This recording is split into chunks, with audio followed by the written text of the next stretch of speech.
ये कहानी है महान योद्धा बर्बरिक, जिन्हें खाटू श्याम भी कहा जाता था, और वीर योद्धा और बलशाली भीम की। बर्बरिक महाभारत के एक महान योद्धा थे। वे घटोत्कच और अहिलावती के सबसे बड़े पुत्र थे। घटोत्कच को बर्बरिक को हमेशा से एक महान योद्धा बनाना था।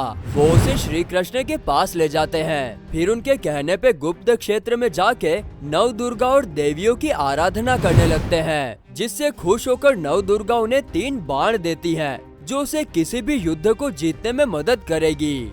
एक बार की बात है, पांडव वनवास काल में भ्रमण करते हुए भूखे प्यासे एक पेड़ के पास आसरा लेने के लिए बैठते हैं। सब थककर चूर चूर हो चुके होते हैं। सबको बहुत जोर से प्यास लगी होती है। बड़े भाई युधिष्ठिर भीम को मंझले भाई होने के नाते आसपास में पानी का स्रोत ढूंढकर सबके लिए पानी लाने को कहते हैं। भीम बिना किसी संकोच किए पानी ढूंढने के लिए निकल जाते हैं। चारों तरफ ढूंढने के बाद उन्हें एक तालाब नजर आता है। भीम उस तालाब के पास पहुँचे, जिससे वीर बर्बरिक सिद्ध अंबिकाओं के पूजन हेतु जल लिया करते थे।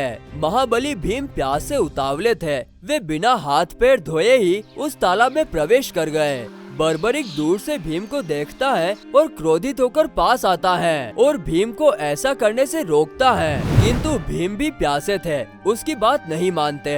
बर्बरिक गुस्सा कर उनसे वहाँ से जाने को कहता है। भीम भी चिल्लाकर उसे कहते हैं, हे मूर्ख, तुझे बड़ों का आदर करना नहीं आता? तुझे सिखाना पड़ेगा कि कैसे बड़ों का आदर करना चाहिए।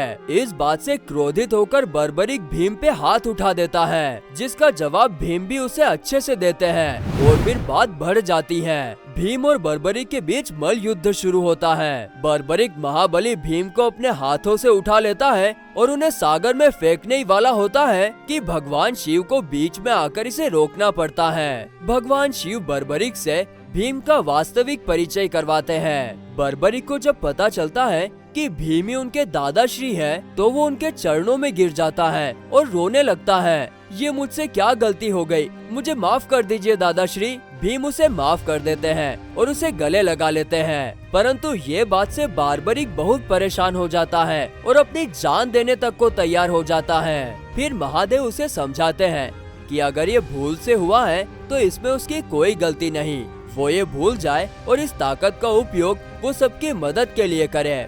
फिर महादेव वहाँ से चले जाते हैं। बहुत देर पानी का इंतजार करते करते बाकी पांडव भी वहाँ पहुँचते हैं। भीम उन सबसे बर्बरिक को मिलाता है और फिर सब उससे मिलकर खुश हो जाते हैं। महाबली भीम अपने सुपौत्र के पराक्रम से प्रसन्न हुए और फिर वो बर्बरिक को आशीर्वाद देकर वहाँ से विदा हो जाते हैं। महाभारत की रणभेरी बच चुकी थी। वीर बर्बरिक को इसकी सूचना मिली तो अपनी माता मोरवी एवं आराध्य शक्तियों की आज्ञा लेकर युद्ध क्षेत्र के लिए चल पड़े। नीले अश्व पर सवार वीर बर्बरिक युद्ध क्षेत्र पहुँचे। उन्होंने पांडव सेना की छावनी के पास अपना अश्व रोका और संवाद ध्यान से सुनने लगे। उधर कौरव पक्ष में भी चर्चा हो रही थी कि कौन कौन महाबली किस किस के सहयोग से और कितने दिनों में महाभारत का युद्ध जीत सकता है। भीष्म पितामह और कृपाचार्य ये युद्ध 1-1 महीने में, द्रोणाचार्य 15 दिनों में, अश्वत्थामा 10 दिनों में, जबकि कर्ण इसे मात्र 6 दिनों में जीत सकते थे। पांडव खेमे में अर्जुन ने कहा कि वो अकेले मात्र 1 दिन में ही ये युद्ध जीत सकते हैं। अर्जुन की बात सुनकर बर्बरिक चर्चा के बीच में ही बोल पड़े, मेरे होते आप लोगों को ये युद्ध लड़ने की आवश्यकता नहीं होगी। मैं अकेला अपने अजेय आयुधों के साथ इस युद्ध को एक पल में जीत लूंगा। आपको विश्वास न हो तो मेरे पराक्रम की परीक्षा ले ले। ये सुनकर अर्जुन बड़े लज्जित हुए और श्री कृष्ण की ओर देखने लगे। इस पर श्री कृष्ण ने कहा, ये नव आगुंतक ठीक ही तो कह रहा है। पूर्व जन्म में इसने पाताल लोक में 9 करोड़ पलाशी दैत्यों का संहार कर दिया था। श्री कृष्ण ने उसके पराक्रम को परखना चाहा। उन्होंने पूछा, वत्स, भीष्म, द्रोण, कर्ण, अश्वत्थामा और दुर्योधन आदि महारथियों द्वारा सुरक्षित कौरव सेना पर भगवान शंकर द्वारा ही विजय पाना संभव है। तुम इसे कैसे पल भर में जीत सकते हो?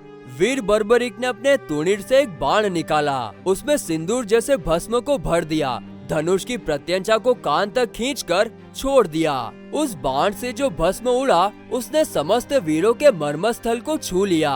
केवल 5 पांडवों, अश्वत्थामा और कृपाचार्य पर उस बाण का प्रभाव नहीं पड़ सका। वीर बर्बरिक ने कहा, देखिए, मैंने इस बाण के प्रभाव से युद्ध स्थल में विराजमान समस्त योद्धाओं के मर्म को जान लिया है। अब इस दूसरे बाण से इन सभी को यमलोक पहुंचा दूंगा। आप सबको आपके धर्म की सौगंध है कि मेरे होते कोई अस्त्र ना उठाए। वीर बर्बरिक ने जैसे ये बात कही, वैसे ही श्री कृष्ण ने कुपित होकर सुदर्शन चक्र से बर्बरिक का सिर काट दिया। वहाँ उपस्थित सभी वीर विस्मय में पड़ गए। पांडवों में हाहाकार छा गया। घटोत्कच तो मूर्छित हो गए। तभी बर्बरिक की आराध्य 14 देवियाँ और सिद्ध अंबिकाएं प्रकट हुई। वे पुत्र शोक से संतप्त घटोत्कच को सांत्वना देने लगी। सिद्ध अंबिकाओं ने ऊंचे स्वर में शिरोच्छेदन के रहस्य को उजागर करते हुए कहा, हे पांडुपुत्रों, देव सभा में ये वीर शिरोमणि सूर्यवर्षा नामक यक्षराज था। देव सभा में अभिमान से भरे वचन बोलने के कारण अभिशप्त यक्षराज ने बर्बरिक के रूप में जन्म लिया था।